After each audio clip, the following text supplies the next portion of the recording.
नमस्कार दोस्तों, Urjit GS academy में आपका एक बार पुनः स्वागत है। दोस्तों, हम पढ़ रहे हैं मध्य प्रदेश विश्वविद्यालय अधिनियम 1973।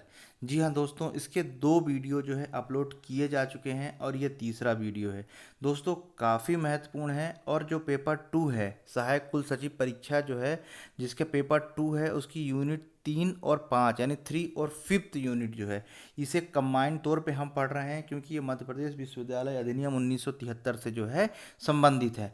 दोस्तों, कम से कम जो है इसे 10 प्रश्न आने हैं और जो कि 10 प्रश्न जो है किसी यूनिट से आए बहुत इंपॉर्टेंट होता है। ठीक है, मेरा ऐसा मानना है कि मिनिमम 10 क्वेश्चन जो है 100% जो है आएंगे ही आएंगे। आप अगर पुराना पेपर देखेंगे तो आप बहुत सारे प्रश्न जो है यहाँ से पाएंगे।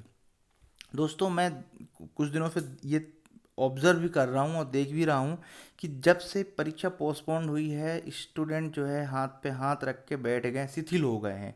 दोस्तों, ऐसा बिल्कुल भी नहीं करना है क्योंकि ये एक अच्छी अपॉर्चुनिटी मिली है। क्योंकि जो जिस तरह से पेपर 2 जो है जितना लेंदी है, वास्ट है, तो उसके लिए जो है ये समय मिला है, एक गोल्डन अपॉर्चुनिटी मिली है मेरे हिसाब से। तो उस अपॉर्चुनिटी को बिल्कुल भी जाने मत दीजिए।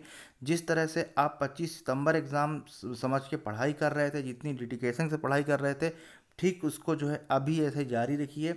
मैं उसी मेहनत के साथ आपको ये सोचते हुए कि बना रहा हूँ कि आप लोग बहुत मेहनत कर रहे हैं। तो आपको दोस्तों ये सारी चीज़ें जो है वीडियो के निरंतर आपको मिलते जाएंगे, बस आपको जो है पढ़ना है। दोस्तों, जब 1973 अधिनियम जो है विश्वविद्यालय अधिनियम 1973 समाप्त हो जाएगा, तो इसके बाद दोस्तों एक स्पेशल जो है एमसीक्यू जो है मैं इस पर्टिकुलर इसी टॉपिक से लेके आऊँगा, जो कि बहुत महत्वपूर्ण होगी और उससे प्रश्न जो है आने की पूरी संभावना होगी। तो चलिए दोस्तों, हम शुरू कर लेते हैं मध्य प्रदेश विश्वविद्यालय अधिनियम 1973। दोस्तों, अभी जो इस चैनल पे नए जुड़े हैं स्टूडेंट, तो उसको जो है चैनल को सब्सक्राइब कीजिए और मेरे द्वारा बनाए जा रहे वीडियो का जो है उसको ज़्यादा से ज़्यादा शेयर कीजिए, जिससे और स्टूडेंट जो है इससे जुड़ सकें। दोस्तों, ये जो मेन मकसद है पढ़ाने का, मेन मकसद ये है क्योंकि जो टॉपिक जो यूनिट 2 है, इसका सिलेबस बिल्कुल भी आसानी से नहीं मिल रहा है, जिसको बहुत मेहनत के साथ जो है ढूंढ के और आप लोगों के लिए जो है लाया जा रहा है। तो चलिए दोस्तों, शुरू करते हैं। तो आज हम पढ़ रहे हैं इसके तहत जो है कुलपति की नियुक्ति। तो दोस्तों, जो कुलपति की नियुक्ति है, इसके पहले जो है हमने बात की थी इसके पहले वाले वीडियो में कि कुलपति की नियुक्ति करने के लिए जो कुला जो है कुलाधिपति, ठीक है, यानी कौन होते हैं, वो राज्यपाल महोदय होते हैं। ध्यान रखिएगा, बार बार बोल रहा हूँ क्योंकि कुलाधिपति जो है राज्यपाल महोदय हैं। ठीक है, वो विश्वविद्यालय के कुलाधिपति हैं।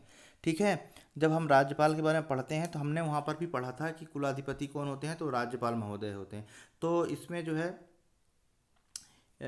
ये जो पॉइंट है कि कुलाधिपति की नियुक्ति उपधारा 2 या उपधारा 6 के अधीन गठित समिति, पिछली बार भी हमने पढ़ा था कि गठित समिति गठित की जाती है, जिसमें से 3 लोग होते हैं। एक पैनल बनाया जाता है, तालिका बनाई जाती है, उस पैनल के तहत ही समिति गठित की जाती है। उनमें से एक को अध्यक्ष बनाया जाता है और वही नाम सुझाती है। उसी के तहत जो है कुलाधिपति महोदय क्या करते हैं, कुलपति को नियुक्त करते हैं। तो हम बात कर रहे थे कुलपति की नियुक्ति उपधारा 2 या उपधारा 6 के अधीन गठित समिति द्वारा सिफारिश किए गए कम से कम 3 व्यक्तियों की समिति यानी पैनल के आधार पर कुलाधिपति यानी राज्यपाल के द्वारा जो है की जाती है। बहुत महत्वपूर्ण है, ध्यान रखिएगा। यानी कुलपति की नियुक्ति यहाँ समझ में आया। यानी कुलपति की नियुक्ति कौन करता है, कुलाधिपति महोदय जो है करते हैं। इसके बाद परंतु यदि समिति द्वारा सिफारिश किए गए व्यक्तियों में से, अब यहाँ एक कंडीशन है कि अगर सिफारिश किए गए, ठीक है, सिफारिश कर दिया बन गए, लेकिन अगर इसमें कंडीशन है कि परंतु यदि समिति द्वारा सिफारिश किए गए व्यक्तियों में से कुलाधिपति द्वारा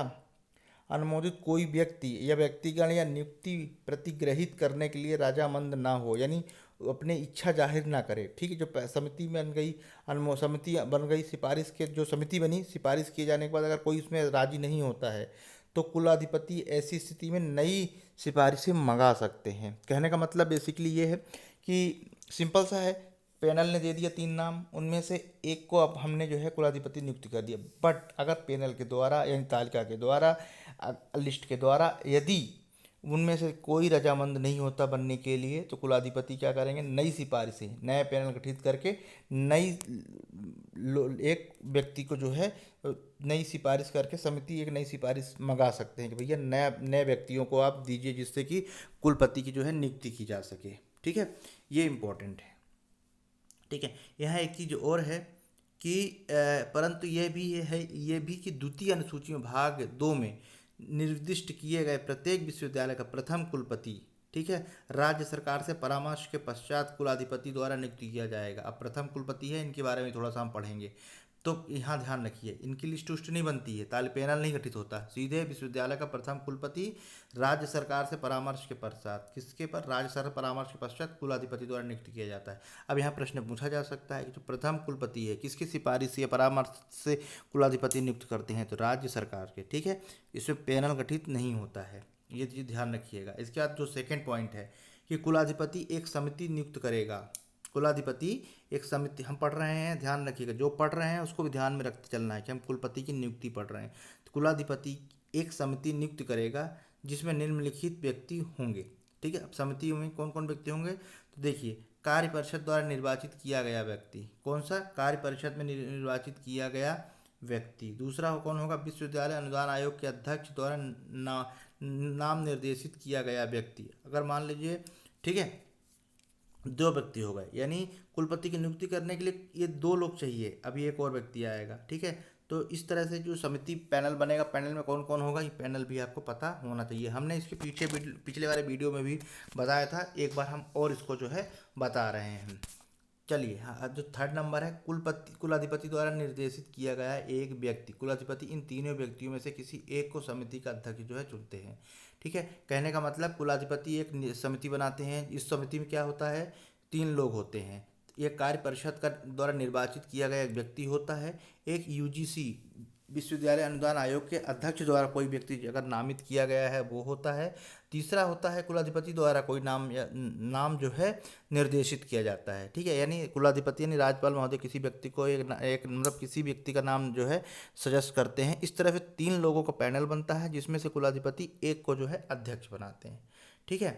अब इसमें ये चीज़ हो गई। अब ये सेकेंड पॉइंट था। अब इसी के तहत थर्ड पॉइंट है कि उपधारा 2 के अधीन समिति गठित करने के लिए कुलपति समिति गठित करने के लिए कुलपति की अवधि का अवसान होने के 6 माह से पूर्व, यहाँ कहने का मतलब है कि जो समिति गठित हो जाएगी, जो कुलपति की अवधि है, कार्यकाल की जो अवधि अवसान होने के 6 माह है पूर्व, यानी कोई कुलपति है जो पहला मान लीजिए एक कुलपति, एक वर्तमान एक कोई कुलपति है, अब उसका कार्यकाल समाप्त होने वाला है, अब नए कुलपति को चुनना है हमें, तो एक का जो है कुलपति अभी वर्तमान में है, उसको 6 माह से पहले से ही ये प्रक्रिया स्टार्ट कर दी जाती है, ठीक है।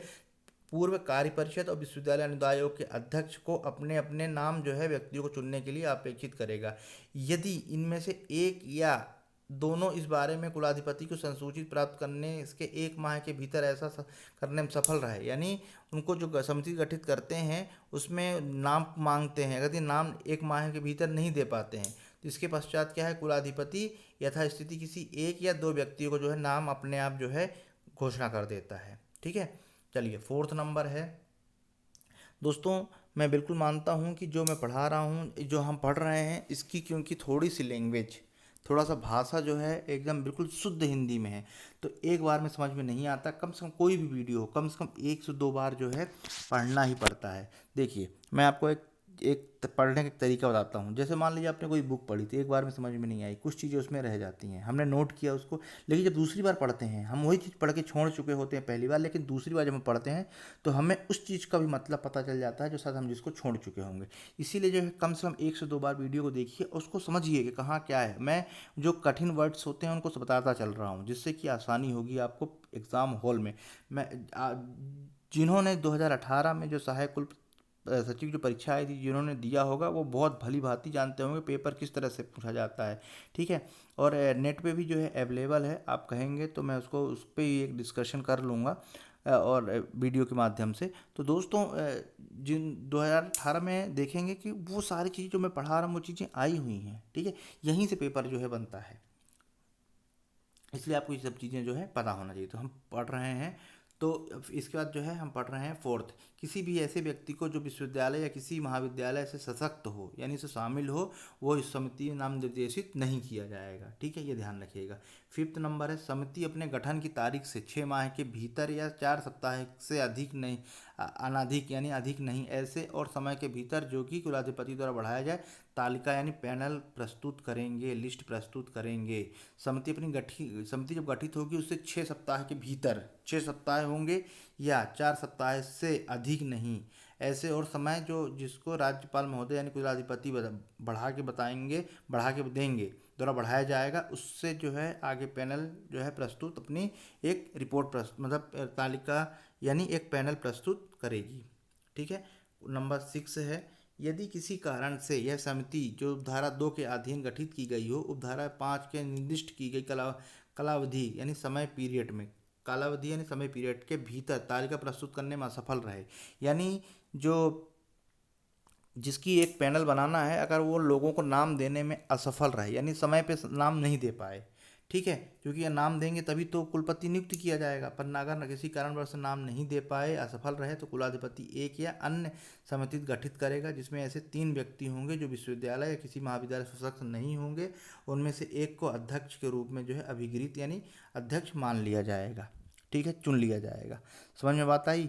जब वो गठित जगह समिति गठित होती है कार्य परिषद की और यूजीसी के निर्देशित एक व्यक्ति की और राज्यपाल महोदय के द्वारा, यदि वो पैनल समय पर नहीं बन पाता तो राज्यपाल महोदय 1 या 2 लोगों की कमेटी गठित करके उनमें से एक को अध्यक्ष के रूप में जो है अधिकृत कर लेते हैं। ठीक है। इस प्रकार गठित की गई समिति अपने गठन तारीख के 6 सप्ताह कालावधि या ऐसी लघुत्तर अवधि जिसे जो है जिसके भीतर 3 व्यक्तियों की तालिका जो है प्रस्तुत करेगी। ठीक है, इंपॉर्टेंट है। यदि उपधारा 6 के अधीन गठित समिति इस उपधारा में कालावधि के भीतर तालिका प्रस्तुत करने में सफल रहे, तो कुलाधिपति किसी भी ऐसे व्यक्ति को जिसे वो उपयुक्त समझे वो नियुक्त कर देगा। ठीक है, ये हमेशा ही होता है कि अगर समय पे अगर जो तालिका जो पैनल मांगा गया है, अगर 3 लोगों को पैनल नहीं प्राप्त होता है, तो किसी भी व्यक्ति को जो है पैनल के तहत बना के और खुद ही जो है उनमें से किसी एक को नियुक्त कर सकेगा। ठीक है, तो ये रहा जो है नियुक्ति, इस तरह से जो है नियुक्ति की जाएगी। ठीक है, नियुक्ति करने की ये अहर्ताएँ हैं, योग्यताएँ ऐसे मतलब ऐसे की जाती हैं। ठीक है, अहर्ताएँ नहीं कहेंगे यहाँ पर, मतलब इस प्रक्रिया के तहत जो है कुलपति की नियुक्ति की जाती है। अब हम देख लेते हैं कि कुलपति की जो उपलब्धियाँ हैं, सेवा शर्तें हैं, पदावधि है, उनके पद रिक्त होते हैं, क्या चीज़ होती है। दोस्तों, इसके पहले जो मैंने राष्ट्रपति के बारे में जो है वीडियो बनाया था, इस सारी सेम चीज़ की गई थी। यहाँ से ही प्रश्न बनते हैं कि वो कैसे कितने साल के लिए नियुक्त होंगे, उनका कार्यकाल कितना होता है, कैसे हटेंगे, ये सारी चीज़ें जो है होती हैं। तो यहाँ सुनिएगा, पहला पॉइंट है इसके तहत, ये बहुत महत्वपूर्ण है दोस्तों, यहीं से आता है, मैं बार बार जोर दे रहा हूँ। ठीक है, किसी भी प्रकार से, क्योंकि एग्ज़ाम हॉल में अगर आपको नहीं बना तो फिर कोई गुंजाइश नहीं है कि वो बनेगा ही बनेगा, इसलिए जो है वो सिचुएशन ना आए जो कि आपसे बने ना, इसलिए 1 से 2 बार ज़रूर वीडियो देख के और अपने नोट्स बना के जो है इसको अच्छे से आप लोग तैयार कर लें। ठीक है, तो चलिए दोस्तों, हम बात करेंगे कुलपति के बारे में। ठीक है, कुलपति यहाँ पर जो है, क्योंकि हम जो ये बेसिकली जो परीक्षा है ये सहायक कुल सचिव की, ये एक विश्वविद्यालय के इर्द गिर्द ही घूमती है, तो इसलिए हमें उसके बारे में जो है बहुत अच्छे से पता होना चाहिए, क्योंकि अगर सिलेक्शन होने के बाद हमें इन्हीं में जाके काम करना है। ठीक है, इन्हीं सारी प्रक्रियाओं से गुजरना है, इसलिए जो है हमें कम से कम विश्वविद्यालय के बारे में एक एक चीज़ पता होना चाहिए। कुलाधिपति कौन है, कुलपति कौन है, कुल सचिव है क्या है, इनका क्या कार्य है, क्या इनका और क्या इनके दायित्व हैं, इस सारी चीज़ें जो है अगर हमको पता होगी, एग्ज़ाम में यही पूछा जाएगा, क्योंकि परीक्षा ही इसी की है। तो हम बात कर रहे थे कुलपति विश्वविद्यालय या पूर्णकालीन वैतनिक अधिकारी होगा। क्या मतलब हुआ कि मतलब पूर्णकालीन मतलब परमानेंट व्यक्ति होगा, परमानेंट का मतलब एक निश्चित समय के लिए। ठीक है, वैतनिक, ठीक है, जिसे सैलरी दी जाएगी, अधिकारी होगा तथा उसकी उपलब्धियां एवं सेवा शर्तें, उपलब्धियां एवं सेवा के अन्य मतलब नियम तथा शर्तें परिनियमों द्वारा निहित की जाएगी। ठीक है, सेवा शर्तें क्या है, परिनियमों द्वारा जो है विहित की जाएगी। ठीक है, वैतनिक पूर्णकालीन वैतनिक है, पर मतलब टेम्परेरी नहीं है कि 1 हफ्ते 2 हफ्ते के लिए, पूर्णकालीन, जब तक उसका सेवा काल रहेगा, समय काल रहेगा, तब तक के लिए पूर्ण वैतनिक अधिकारी होता है, कर्मचारी अधिकारी होगा। ठीक है, चलिए पहला पॉइंट है। दूसरा पॉइंट क्या कह रहा है, कुलपति 4 वर्ष की अवधि तक पद धारण करेगा और 2 से अधिक पदावधियों के लिए नियुक्त के पात्र नहीं होगा। Most IMP question. ठीक है, कुलपति 4 वर्ष के लिए नियुक्त होंगे, यानी इनका कार्यकाल 4 वर्ष का होगा। प्रश्न पूछा जा सकता है, पूछा क्या जा सकता है, पूछा ही जाएगा कि कुलपति कितने वर्ष का कार्यकाल होता है, तो दोस्तों 4 वर्ष का कार्यकाल होता है। अगर मैं कहूँ सीबीसी का कार्यकाल कितने वर्ष का होता है, बहुत आईएमपी क्वेश्चन है, अक्सर पूछा जाता है विजिलेंस का, ठीक है। तो उसी प्रकार जो है यहाँ पर भी जो है इम्पोर्टेंट है, पूछा जा सकता है कि कुलपति कुलपति का कार्यकाल कितने वर्ष का होता है। तो दोस्तों कुलपति का जो कार्यकाल है वो 4 वर्ष की अवधि तक पद धारण करेंगे, और 2 से अधिक पद अवधियों के लिए, यानी 2 से ज़्यादा, 2 से अधिक, मतलब 2 बार जो है ये कुलपति बन सकते हैं, इससे ज़्यादा नहीं बन पाएंगे। ये इसकी जो है यहाँ पे हम कहें रिस्ट्रिक्शन है, यहाँ पर इम्पोर्टेंट है। जैसे अमेरिका के राष्ट्रपति 2 बार राष्ट्रपति बन सकते हैं, पर तीसरी बार के लिए जो है उपयुक्त नहीं है। सेम ऐसा ही है कि 4 साल की अवधि के पद धारण करेंगे, और 2 से अधिक बार पद अवधि के लिए ये उपयुक्त नहीं है। अमेरिका के राष्ट्रपति भी 4 साल कार्यकाल होता है, 5 साल का नहीं होता। अमेरिका के राष्ट्रपति के 4 साल ही होता है, और 2 बार से ज़्यादा नहीं बन सकते। तो आप इसको ऐसे याद रख सकते हैं। परंतु यहाँ एक कंडीशन है, ध्यान रखिएगा। कंडीशन में ही एक प्रश्न और आपको मिलेगा जो कि पूछा जा सकता है। परंतु परंतु अपनी पदावधि के अवसान, यानी खत अवसान मतलब वह समाप्त हो जाने पर भी वह तब तक पद में धारण किए रहेगा जब तक कि नया उसका उत्तराधिकारी नहीं मिल जाता। कहने का मतलब है, मान लीजिए कुल एक वर्तमान में ए नाम का व्यक्ति कुलपति है, और उसका कार्यकाल 4 वर्ष से समाप्त हो जाएगा। अब जैसे ही कार्यकाल 4 वर्ष होने वाले होते हैं, तो उन नए कुलपति की जो है चुनने की प्रक्रिया स्टार्ट कर दी जाती है। वही 3 व्यक्तियों को पैनल तालिका बनती है और कुलाधिपति द्वारा नियुक्त किए जाते हैं। अब यहाँ पर क्या बात होती है कि जैसे ही प्रक्रिया स्टार्ट होती है तो वो कब तक चलेगी, वो अपने पद पर रहेंगे जब तक कि नया कोई चुन ना ले। कहने का मतलब, अगर उनका समय निकल गया 4 साल का और 1 महीना डिले हो रहा है, तो भी 1 महीने डिले तक रहेंगे, वो कार्यकाल वही रहेंगे, मतलब वही व्यक्ति रहेंगे, ठीक है।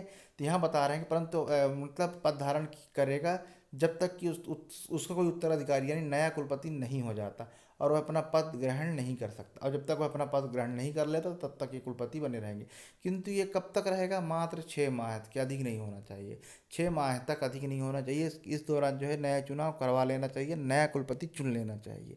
ये कंडीशन है, ठीक है। बहुत महत्वपूर्ण है कि अक्सर इस टाइप की चीज़ें ही पूछी जाती है। तो दोस्तों ये काफ़ी महत्वपूर्ण है कि वह कलावधि किसी भी दशा में 6 माह से, मतलब कि उसका कार्यकाल समाप्त हो गया, लेकिन कार्यकाल समाप्त होने के बाद नया चुनाव करवा लेना चाहिए, लेकिन 6 माह से ज़्यादा वो व्यक्ति क्या है, नहीं बन सकता है। कुलपति जो है फिर से नहीं बनाएगा, इतने दौरान नया चुनाव करवाना ही पड़ेगा, ठीक है। अब इसी का 2 पॉइंट हम पढ़ रहे हैं। सेकेंड पॉइंट, अब सेकेंड पॉइंट में भी उसका एक अलग से स्पेशल पॉइंट है, 2 का यानी 2A, मध्य प्रदेश विश्वविद्यालय अधिनियम। बहुत इंपॉर्टेंट है दोस्तों, ध्यान रखिएगा। जो मैं अभी पढ़ा रहा हूँ कुलपति, एक एक चीज़ प्रश्न पूछा जाएगा, ठीक है। 2 का यानी उसी का एक सब पॉइंट है कि मध्य प्रदेश विश्वविद्यालय संशोधन अधिनियम 1988 के प्रारंभ में पूर्व किसी भी विश्वविद्यालय कुलपति पद ग्रहण करने वाला व्यक्ति धारा उपधारा के प्रथम में किसी भी बात होने पर भी अपना पद अपनी पदावधि का अवसान होने तक धारण करेगा, ठीक है। चलिए, जो थर्ड नंबर का है, थर्ड नंबर का हम देख लेते हैं। यदि अभ्यावेदन किया जाने पर या अन्यथा और ऐसी जांच हो जो कि आवश्यक समझी जाए, करने के पश्चात किसी समय कुलपति को यह प्रतीत होता है कि कुलाधिपति को यह प्रतीत होता है, यानी अब यहाँ पर कुछ ऐसी कृत्य है जो अगर कुलपति के द्वारा किया जाता है तो उनको जो है दंड भी भुगतना पड़ेगा, उनको पद छोड़कर। तो उसमें क्या कंडीशन होगी वो हम जो है देख लेते हैं। तो दोस्तों, यदि अभ्यावेदन किए जाने पर या अन्यथा और ऐसी जांच जो कि आवश्यक समझी गई है, ठीक है, ऐसी कोई जांच जो है आवश्यक समझी गई है, करने के पश्चात किसी समय कुलाधिपति को यह प्रतीत हो कि कुलपति ने, अब ठीक है, कुलपति ने क्या किया, अब हम देख लेते हैं, ठीक है। यदि ऐसी कोई जांच हुई है जिसमें कुलाधिपति को ऐसा कुछ प्रतीत होता है कि कुलपति ने कुछ ऐसा कृत्य किया है, अब वो कौन सा है हम देखते हैं। जो नंबर फर्स्ट नंबर है का 1, यह अधिनियम द्वारा या उसके अधीन उस पर अधिरोपित किए गए किसी कर्तव्य का पालन करने के व्यतिक्रम किया है, यानी उसका उल्टा कार्य, जो कर्तव्य का पालन करना चाहिए वो कर्तव्य का पालन इन्होंने नहीं किया है, ठीक है। दूसरा क्या है, विश्वविद्यालय के हितों का प्रतिकूल प्रभाव डालने वाली रीति में कार्य किया है। प्रतिकूल यानी उल्टा प्रभाव, यानी कुलपति ने कुछ ऐसा कृत्य किया है जो कि उसके किसी भी यूनिवर्सिटी विश्वविद्यालय के लिए जो है उसके अनुकूल नहीं है, यानी उसके पक्ष में नहीं है, बल्कि उसके प्रतिकूल जो है प्रभाव पर डालने वाला ऐसा कृत्य किया है। और नंबर थर्ड है, वह विश्वविद्यालय के कार्यकलापों का प्रबंध करने में असमर्थ रहे हों। ठीक है, तो कुलाधिपति इस तथ्य के होते हुए भी कि कुलपति की पदावधि अवसर नहीं हुआ, एक लिखित आदेश द्वारा जिनमें कारणों का विवरण रहेगा, कुलपति से यह अपेक्षा करता है कि वो अपने उस तारीख से जो है अपना पद त्याग दें। क्या कर दें? त्याग दें। यहाँ बात ये चल रही है कि कुलपति की नियुक्ति भी हो गई 4 साल तक, 2 साल से 2 बार से ज़्यादा जो है वो कुलपति नहीं बन सकते हैं। किंतु यदि यदि ऐसी कुछ कंडीशन आ जाए जिससे कि उनको हटाना अनिवार्य है, क्योंकि हर व्यक्ति को जो है नियुक्त करने का प्रावधान है तो हटाने का भी प्रावधान है, तो यहाँ पर कुलपति को जो भी हटाने का प्रावधान है। ठीक है, यदि वो कुछ इस तरह से, देखिए अगर समय से जिस तरह से अच्छी तरह से उनका कार्यकाल समाप्त हो जाए वो अलग बात है, लेकिन बीच में हटाने की बात हो रही है कि मान लो 4 साल के दौरान यदि उन्होंने ऐसा कुछ कृत्य कर दिया जो कि विश्वविद्यालय के हित के लिए अच्छा नहीं है, उसके प्रति अनुकूल नहीं बल्कि प्रतिकूल है, तो क्या होगा? उन्होंने ऐसा क्यों किया, कारण सहित जो है कुलाधिपति जो है उनसे अपेक्षा करेंगे कि अपने आप पद छोड़ दें या उन्हें हटा दिया जाएगा। ठीक है, ये चीज़ जो है यहाँ पर हमने पढ़ा 3 पॉइंट में। अब हम पढ़ रहे हैं पॉइंट नंबर 4। क्या कह रहा है? उपधारा के 3 के अधीन कोई आदेश तब तक पारित नहीं किया जाएगा यदि उन आधार पर विशिष्टियाँ जिन पर कि ऐसी कार्यवाही किया जाना प्रस्तावित है कुलपति को सूचित न कर दी गई हो तथा उसे प्रस्तावित आदेश के विरुद्ध कारण दर्शाने की युक्त अवसर न दे दिया गया हो। कहने का मतलब है, इस पॉइंट कहने का मतलब है, ऐसा कोई आदेश पारित नहीं किया जाएगा जब तक कि जो है कैसे कोई कार्यवाही पर कोई से प्रस्ताव पारित नहीं किया जाएगा। और दूसरी बात ये, कुलपति को जो है सूचित भी किया जाएगा, मतलब उनको बताया भी जाएगा कि आपके खिलाफ ये चीज़ें की गई हैं, जिससे कि वो भी जो है अपना पक्ष रख सकें। ठीक है, चलिए अगला पॉइंट है 5 नंबर का। उपधारा 3 के अधीन के आदेश में निर्दिष्ट की गई तारीख से यह समझा जाएगा कि कुलपति ने यह पद त्याग दिया है और कुलपति का पद रिक्त हो गया आएगा। यानी इसके क्या है कि यह समझा जाए तारीख से, जिस दिन वह आदेश दिया जाएगा उस तारीख से जो है उनका पद रिक्त जो है माना जाएगा।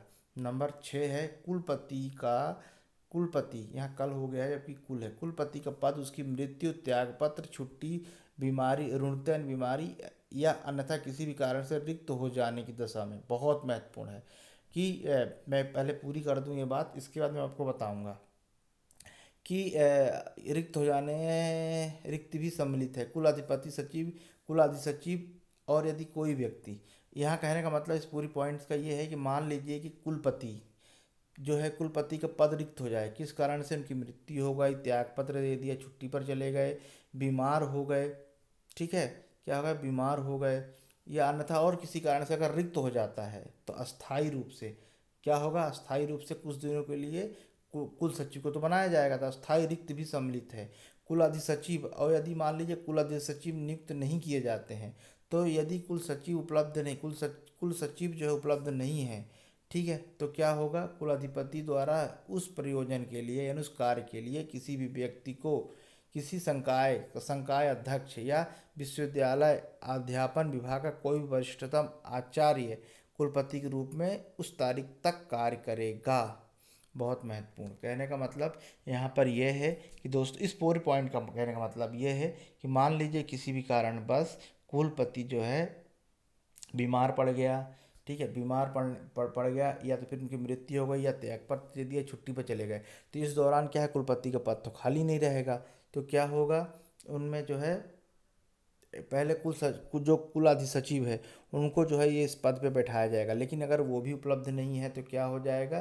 तो जो कुलाधि सचिव है, कुलाधिपति हैं यानी राज्यपाल महोदय हैं, जो संकाय अध्यक्ष हैं, किसी भी डिपार्टमेंट के अध्यक्ष हैं, या विश्वविद्यालय अध्यापन विभाग का कोई भी वरिष्ठतम आचार्य उस कुलपति के रूप में उस तारीख तक कार्य करेगा जिसको कि कुलपति या एथेसी धारा 3 की उपधारा 1 या 7 के अधीन नियुक्त किए गए हैं और अपना पद यथास्थिति ग्रहण कर पुनः ग्रहण नहीं कर लेता।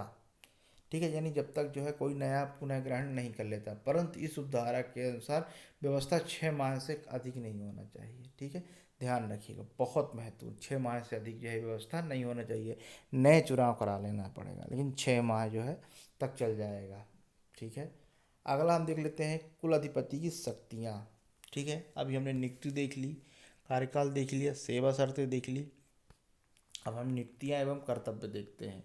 तो दोस्तों, कुलाधिपति विश्वविद्यालय का प्रधान प्रयासी तथा विद्या विषयक अधिकारी होगा, और कुलाधिपति की अनुपस्थिति में सभा के सम्मेलनों की अध्यक्षता करेगा। ठीक है।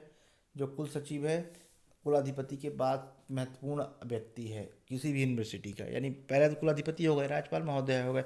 अगर इसके बाद जो है राज्यपाल महोदय के बाद अगर कोई व्यक्ति सबसे ज़्यादा प्रभावशाली है विश्वविद्यालय में, तो है कुलपति। ठीक है। अगर कुलाधिपति यानी राज्यपाल महोदय उपस्थित नहीं है, तो उनकी अनुपस्थिति में क्या करेंगे, ये विश्वविद्यालय में किसी भी कार्यक्रम सम्मेलन की क्या है, अध्यक्षता करेंगे। इम्पोर्टेंट है। वह कार्य परिषद का तथा विद्या परिषद का पदेन सदस्य होते हैं। पदेन सदस्य का मतलब क्या होता है, जैसे दोस्तों मैं आपको एग्जाम्पल तौर से बताऊं, तो जो उपराज्यपाल महोदय हैं, सॉरी उप राष्ट्रपति महोदय हैं, ठीक है, अभी भाई वेंकैया नायडू जी हैं, सॉरी चेंज हो गए हैं, नए उपराष्ट्रपति जी आ गए हैं।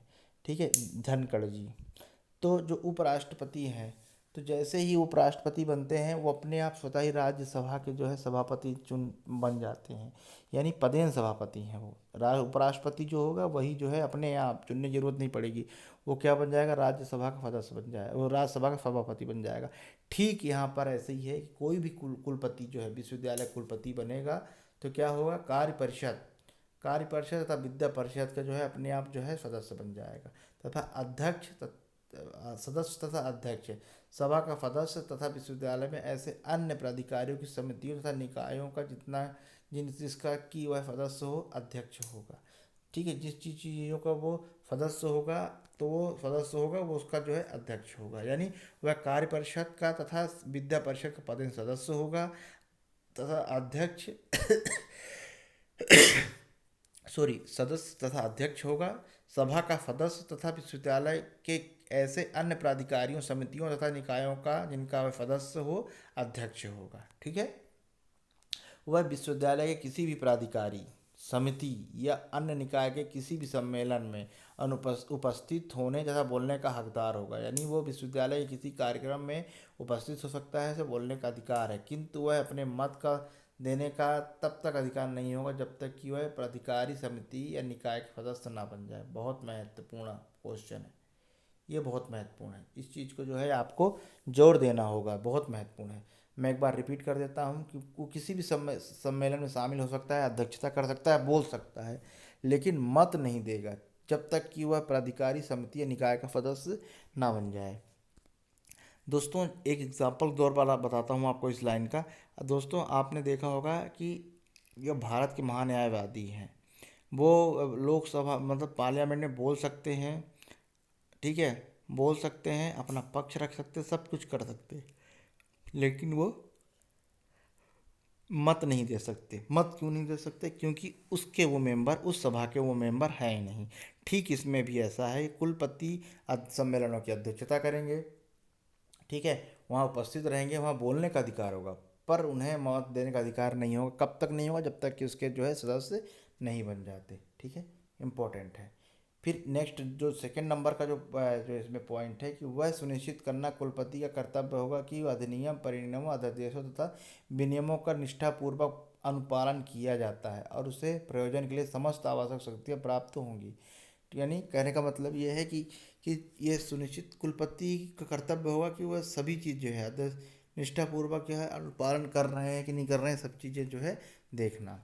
नंबर थर्ड पॉइंट है, कुलपति को सभा, कार्य परिषद, विद्या परिषद तथा विश्वविद्यालय के ऐसे अन्य प्राधिकारियों, समितियों तथा निकायों के जिनका कि वह अध्यक्ष हो, सम्मेलन बुलाने की शक्ति होगी।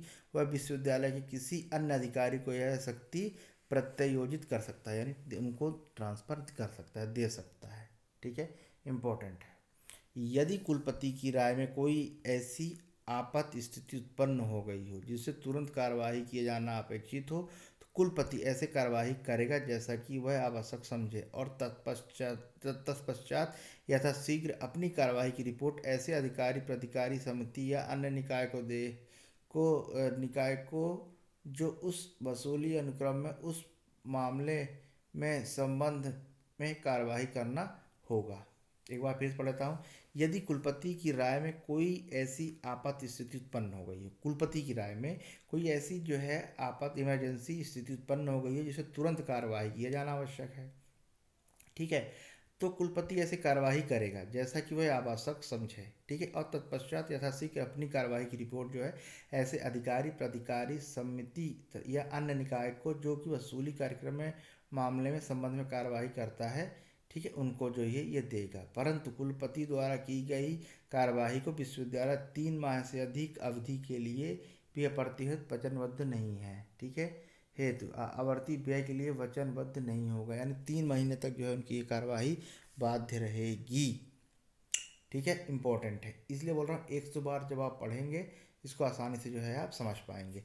परंतु यह और भी, जहाँ कुलपति द्वारा की गई ऐसी कोई कार्रवाई विश्वविद्यालय की सेवा में किसी व्यक्ति को प्रभाव डालती हो, वहाँ ऐसा व्यक्ति उस तारीख से जिनको की ऐसी कार्यवाही की सूचना दी गई है 3 दिन के भीतर कार्य परिषद की अपील करने का हकदार होगा, ठीक है। मान लो उन्होंने ऐसा कुछ कृत्य किया, ऐसी कोई कार्रवाई की जो किसी पर्टिकुलर जो है व्यक्ति जो है प्रभाव डाल रही है, ठीक है, उनकी कार्यवाही, तो 3 दिन के भीतर कार्य परिषद को अपनी अपील प्रस्तुत करने का जो है अधिकार होगा, ठीक है। यहाँ पर आप जो है अधिकार होगा कि आप अपील कर सकते हैं। क्वेश्चन नंबर 5 है कि 5 उपधारा 4 के अधीन रिपोर्ट प्राप्त होने पर यदि संबंधित अधिकारी, प्राधिकारी, समिति या निकाय कुलपति द्वारा की गई कार्यवाही का अनुमोदन न करे तो इस मामले में कुलाधिपति को निर्देशित करेगा जिसका कि वह विनिश्चित अंतिम होगा। कहने का मतलब इसका ये है कि उपधारा 4 के अधीन रिपोर्ट प्राप्त होने पर जो रिपोर्ट प्रस्तुत होगी पर यदि संबंधित प्राधिकारी, समिति या निकाय कुलपति द्वारा नई कार्रवाई का अनुमोदन न करे, यानी ये 3 लोग उनके द्वारा की गई जो कार्यवाही है उसको अगर अनुमोदित नहीं करते हैं, नहीं आगे बढ़ाते, नहीं मानते हैं, तो इस मामले में कुलाधिपति को निर्देशित करेगा जिसका कि वह उसका निर्णय अंतिम होगा, ठीक है। क्योंकि कार्यवाही कोई भी चीज़ उसका अनुमोदन होना जरूरी है तभी आगे चीज़ बढ़ेगी, अगर नहीं करते हैं तो फिर क्या होगा, कुलाधिपति जो है इसमें निर्देशित करेंगे।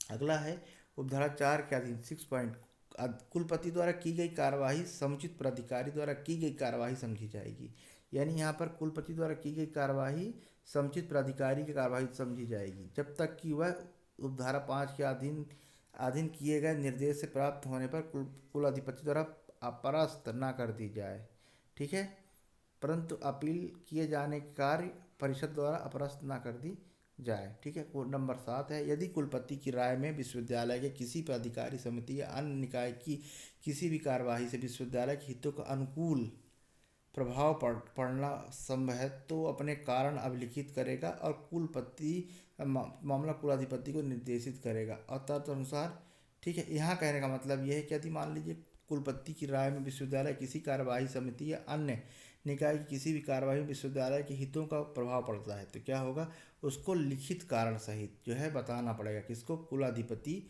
को, ठीक है। नंबर 8 पॉइंट है कुलपति विश्वविद्यालय कार्यकलापों पर सामान्य नियंत्रण रखेगा और विश्वविद्यालय के प्राधिकारों के विनिश्चितों को प्रभावशील करेगा, ठीक है। कहने का मतलब यहाँ ये है कि जो कुलपति विश्वविद्यालय के जो भी कार्यकलाप पर सामान्य जो है नियंत्रण रखने के साथ जो है विश्वविद्यालय के प्राधिकारियों को प्रभावशील बनाएगा, ठीक है। नंबर 9 है कुलपति ऐसे अन्य व्यक्तियों का प्रयोग करेगा, अपने अन्य शक्ति का प्रयोग करेगा जो परिनियमों, आदेशों तथा विनियमों द्वारा विहित किए जाए, ठीक है। चलिए अब यहाँ पर हम वही बात कर रहे हैं प्रथम कुलपति इसकी नियुक्ति कैसे करते हैं, हम ऊपर पढ़ चुके हैं। राज्य सरकार के परामर्श द्वारा राज्यपाल यानी कुलाधिपति द्वारा जो है इनकी नियुक्ति की जाती है। इनके कर्तव्य क्या होंगे, प्रथम कुलपति के क्या शक्तियाँ, क्या कर्तव्य होंगे, 2 लाइन का है, बहुत महत्वपूर्ण है। द्वितीय अनुसूची में भाग 2 में दिए गए प्रत्येक विश्वविद्यालय में प्रथम कुलपति का कर्तव्य होगा कि वह विश्वविद्यालय की सभा, कार्य परिषद, विद्या परिषद और उसके अन्य प्राधिकारियों का गठन विश्वविद्यालय की स्थापना की तारीख से विश्वविद्यालय की स्थापना की तारीख से 2 वर्ष कालावधि के भीतर करे और उक्त प्राधिकारियों का गठन होने तक कुलपति को यथास्थिति विश्वविद्यालय की सभा, कार्य परिषद, विद्या परिषद या उनका ऐसा कोई अन्य प्राधिकारी समझा जाएगा जो इस अधिनियम द्वारा उनके अधीन ऐसे कर्तव्यों को प्रदत्त शक्तियों का या उन पर अधिरोपित कर्तव्य का प्रयोग और पालन करेगा। परंतु कुलाधिपति यदि ऐसा करना आवश्यक या समीचीन समझे राज्य सरकार के परामर्श के पश्चात ऐसे प्राधिकारियों के स्थान पर कुलपति द्वारा शक्तियों का उपयोग करें तथा कृत्यों का पालन करने से उसकी कुलपति की सहायता करने और सलाह देने के लिए ऐसे व्यक्ति को जो है नियुक्त किया जा सकता है, जिस जो शिक्षा शास्त्री एक शासकीय विशेषज्ञ या विशेषज्ञ होंगे। अब दोस्तों एक है कुलाधि सचिव। कुलाधि सचिव बहुत महत्वपूर्ण है, इसको भी जो है हम थोड़ा देख लेते हैं। कुलाधि सचिव की नियुक्ति जो है कार्य परिषद द्वारा, कुलाधि सचिव, ठीक है, कुलाधि सचिव की नियुक्ति कार्य परिषद द्वारा कुलपति की सिफारिश पर की जाएगी। ठीक, कार्य परिषद द्वारा कुलपति की सिफारिश पर की जाएगी। यदि कार्य परिषद कुलपति की सिफारिश स्वीकार नहीं करती तो वह मामला कुलाधिपति को निर्देशित होगा, जिसका उनका विनिश्चय अंतिम होगा। यानी मान लीजिए कुलपति की नियुक्ति कार्य परिषद द्वारा सिफारिश पर कुलपति करेंगे, कार्य परिषद की सिफारिश पर कुल सचिव, कुलाधि सचिव की नियुक्ति करेंगे कौन? कुलपति। यदि मान लीजिए कार्य परिषद कुलपति की सिफारिश स्वीकार नहीं करती, कार्य परिषद कुलपति की सिफारिश को अगर स्वीकार नहीं करती तो फिर इसका मामला कहाँ जाएगा? कुलाधिपति के पास, और जो वो कहेंगे वो मामला, अब उनका जो फैसला अंतिम होगा। दूसरा है कुल सचिव विश्वविद्यालय का एक वैतनिक अधिकारी होगा। ठीक है, वैतनिक अधिकारी होगा कुलाधि सचिव। ठीक है, सारी चीज़ें देख रेख जो है कुलाधि सचिव के माध्यम से होती है। पूरा मैनेजमेंट, वित्त मैनेजमेंट सारा जो है विश्वविद्यालय का इन्हीं के माध्यम से संचालित होता है। ठीक है, इस अधिनियम के थर्ड है उपरांत अध्ययन करते हुए कुलाधि सचिव की पदावधि, सेवा शर्तें और कुलाधि सचिव की पदावधि, सेवा शर्तें और उपलब्धियां ऐसी होंगी जो परिनियमों द्वारा निहित की जाएगी और इस प्रकार विहित किए जाने पर ऐसी होगी जो कुलाधि सचिव द्वारा अवधारित की जाए। यानी मतलब इनके जो सेवा शर्तें नियम हैं जो कुलाधि सचिव जो है आधारित करेंगे उसी के तहत जो है होगी। अगला है कुलाधि सचिव कुलपति कैसे कर्तव्यों को पालन करे। कुलाधि सचिव जो है, कुलाधि सचिव कुलपति कैसे कर्तव्यों का पालन करेगा तथा ऐसी शक्ति का प्रयोग करेगा जो कि कुलाधिपति द्वारा कुलपति के परामर्श से उन्हें सौंपी जाए, और अन्य कर्तव्यों का पालन करेगा तथा अन्य शक्तियों का प्रयोग करेगा जो विनियम द्वारा निहित विहित होगी। यानी कुलाधि सचिव जो है कुलपति के ऐसे कर्तव्यों का पालन करेगा तथा ऐसी शक्तियों का प्रयोग करेगा जो कि कुलाधि सचिव द्वारा कुलपति के परामर्श से कुलाधि सचिव को सौंपी गई है। ठीक है, चलिए अगला एक लास्ट है। ऐसी तारीख से जिसे राज्य सरकार सूचना द्वारा इस नियत करे राज्य सरकार के समस्त विश्वविद्यालय के लिए अधिकारियों की व्यवस्था करने के प्रयोजन के लिए राज्य विश्वविद्यालय सेवा गठित जो है की जाएगी। इम्पोर्टेंट है। ठीक है, यानी राज्य सरकार अधिसूचना द्वारा नियत करे राज्य सरकार के समस्त विश्वविद्यालय के लिए, जितने विश्वविद्यालय सभी के लिए अधिकारी की व्यवस्था करने के प्रयोजन से राज्य सरकार विश्वविद्यालय सेवा की गठित जो है करेगा। ठीक है, इसके बाद जो है राज्य विश्वविद्यालय सेवा कुल सचिवों के संवर्ग तथा धारा ये के अंतर्गत अधिकारियों संवर्गों राज्य सूचना द्वारा निर्दिष्ट करे मिलकर बनेगी। राज्य सरकार विश्वविद्यालय सेवा में नियुक्त राज्य सरकार, ठीक है, राज्य विश्वविद्यालय सेवा में नियुक्त किए गए व्यक्तियों की भर्ती तथा उसकी सेवा शर्तें विनियमित करने के लिए नियम जो है बना सकती है। ठीक है, यानी जो है उनके सेवा शर्तें क्या होगी, उनकी भर्ती क्या प्रक्रिया होगी, ये सारी चीज़ें जो है राज्य सरकार के जो है परामर्श से जो है की जाएगी। तो दोस्तों इस तरह से बहुत ही महत्वपूर्ण वीडियो जो है समाप्त हुआ। उम्मीद करता हूँ आप लोगों के लिए काफ़ी किफ़ायती होगा। थोड़ा सा शब्द, यहाँ के जो शब्द हैं हिंदी पूरी उच्च हिंदी भाषा में बनाया गया वीडियो है, तो इसलिए जो है उम्मीद करता हूँ कि आप लोग इसे 100 बार देखिए और जो इम्पोर्टेंट होगा आप इसे नोट कीजिए। बाकी मैं MCQ के माध्यम से आपकी रिवीजन के तौर पे जो है इसको मैं लेके आऊँगा। सारी चीज़ें जो है हम उसको रिवीज कर लेंगे। तो मध्य प्रदेश विश्वविद्यालय अधिनियम 1973 बहुत ही महत्वपूर्ण टॉपिक है। इसको जो है एकदम बिल्कुल पूरी ईमानदारी से पूरी तरह सीरियस होकर जो है पढ़ें। नमस्कार।